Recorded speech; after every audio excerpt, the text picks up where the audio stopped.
बढ़ते हैं कोलकाता के आरजीकर अस्पताल में जो हिंसा हुई, क्या वो सिर्फ कुछ लोगों का गुस्सा था या फिर एक सोची समझी साजिश थी? इस पर एक बहुत बड़ा खुलासा हुआ है। खुलासा जिसमें अस्पताल के अंदर हुई एक हरकत पर सरहद पार से नजर रखने की खबर है। कहा जा रहा है कि एक तरफ इधर तोड़फोड़ हो रही थी तो दूसरी तरफ कट्टरपंथियों की फौज इस पूरे हमले से लेकर हालात पर नजर बनाए हुई थी। और इस खुलासे के बाद अब सवाल उठ रहे हैं कि क्या कोलकाता रेपकांड के बाद फैली हिंसा का कनेक्शन सरहद पार बांग्लादेश और पाकिस्तान से है? ऐसा हम क्यों कह रहे हैं, आपको दिखाते हैं इस रिपोर्ट में।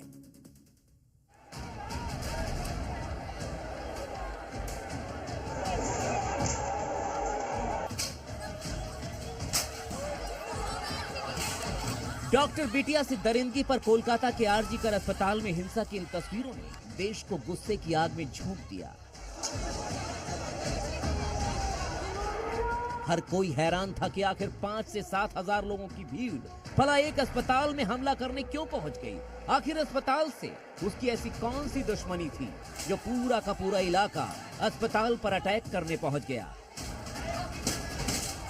लेकिन अब खबर आई है कि कोलकाता के आरजीकर अस्पताल में जो हमला हुआ उसका रिमोट कंट्रोल कहीं न कहीं हिंदुस्तान से बाहर बांग्लादेश और पाकिस्तान से संचालित किया जा रहा था।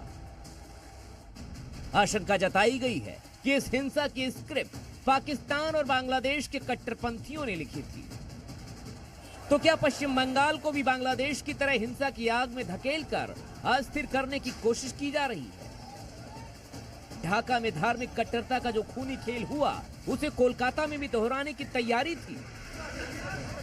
लेडी डॉक्टर के रेप और हत्या से सुलगे गुस्से को भारत में विद्रोह की चिंगारी बनाने की साजिश सीमा पार से चल रही थी क्या? आखिर इसके क्या मायने हैं और ऐसा क्यों कहा जा रहा है, अब उसे समझिए। दरअसल कोलकाता कांड के बाद सोशल मीडिया पर झूठी खबरें और अफवाहें फैलाई गईं। यहां तक कि पीड़िता की पहचान भी उजागर करने की कोशिश की गई।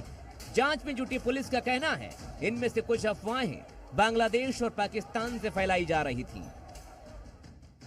कुछ अफवाहें बांग्लादेश और पाकिस्तान के आईपी एड्रेस से फैलाई जा रही थी। इन आईपी एड्रेस का इस्तेमाल फर्जी सोशल मीडिया प्रोफाइल बनाने के लिए किया गया।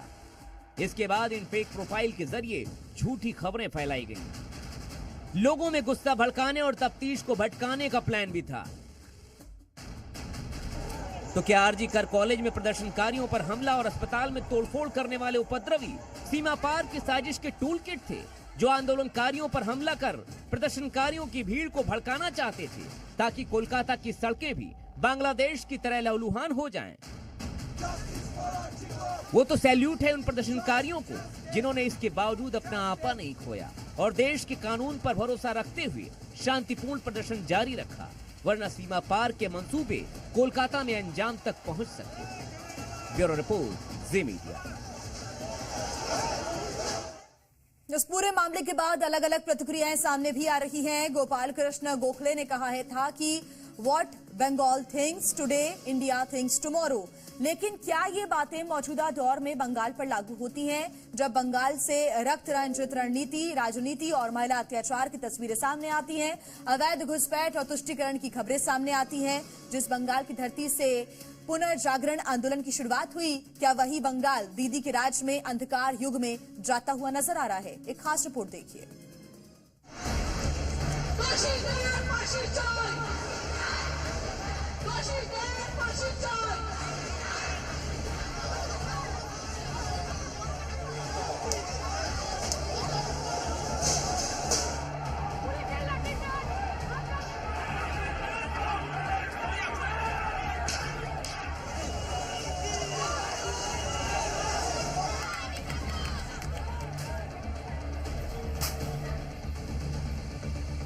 इंसाफ की मांग कर रहे प्रदर्शनकारियों को दीदी की पुलिस लाठियों से काबू कर रही है। प्रदर्शनकारियों को दौड़ा दौड़ा कर पीट रही है। जबरदस्ती सड़कों से प्रदर्शनकारियों को हटा रही है। ये ममता दीदी की वही पुलिस है जो 2 दिन पहले आरजीकर अस्पताल में हुड़दंगइयों के सामने मौन खड़ी थी, लेकिन शांति से इंसाफ की मांग कर रहे प्रदर्शनकारियों पर कहर बरपा रही है। इन तस्वीरों को देखकर आज देश पूछ रहा है क्या दीदी के राज में अपराधियों पर रहम और कानून पालन करने वालों पर सितम ढाने की नई रवायत चल रही है? जिस प्रदर्शन को लाठियों के दम पर दीदी कुचलने की कोशिश कर रही है, उसी लेडी डॉक्टर की रेप और हत्या के मामले में दीदी की सरकार पर पहले ही कई दाग लग चुके हैं।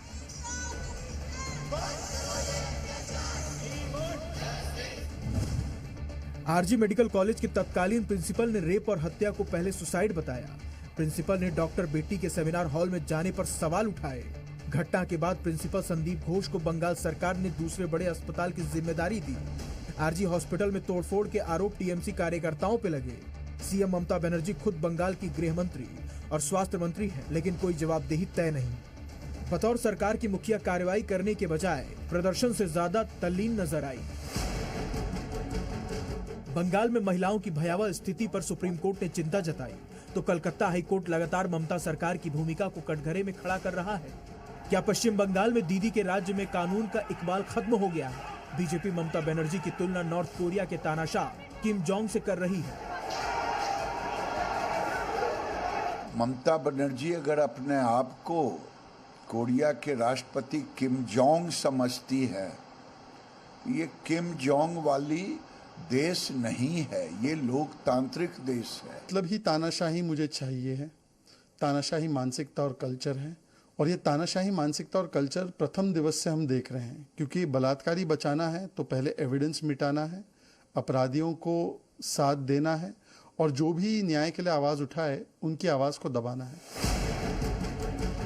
मां माटी और मानुष का नारा बुलंद कर देश की सियासत में बड़ा मुकाम हासिल करने वाली ममता बनर्जी पर सत्ता बचाने के लिए इसी नारे से सौदा करने के आरोप लग रहे हैं। ममता दीदी की इस छवि में आरजी मेडिकल कॉलेज की घटना तो आखिरी कील है। इससे पहले कई बार दीदी पीड़ितों को कटघरे में खड़ी कर चुकी हैं। संदेश खाली में सैकड़ों महिलाओं ने टीएमसी नेता शाहजहां शेख पर यौन उत्पीड़न के आरोप लगाए, तो दीदी ने महिलाओं को बीजेपी का एजेंट बता दिया। और ऐसे एक नहीं, कई मौके आए जब बंगाल में महिला मुख्यमंत्री होने के बावजूद महिलाओं को इंसाफ की बजाय सवाल मिले और दीदी के राज में लॉ एंड ऑर्डर तार-तार हुआ। साल 2020 में पश्चिम बंगाल में महिलाओं के खिलाफ 36,439 अपराध हुए। साल 2021 में महिलाओं के साथ 35,884 वारदात हुई। साल 2022 में 34,738 क्राइम की घटनाएं महिलाओं के साथ हुई।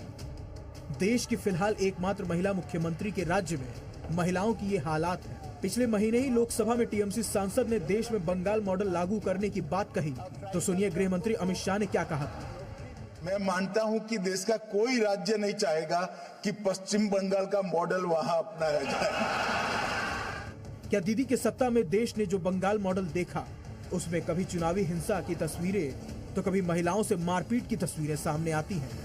कभी देश की दशा और दिशा तय करने वाली बंगाल की ममता के राज्य में दुर्दशा हो गई है और इसीलिए दीदी पर तानाशाही के तीर जमकर ताने जा रहे हैं। ब्यूरो रिपोर्ट, जी मीडिया।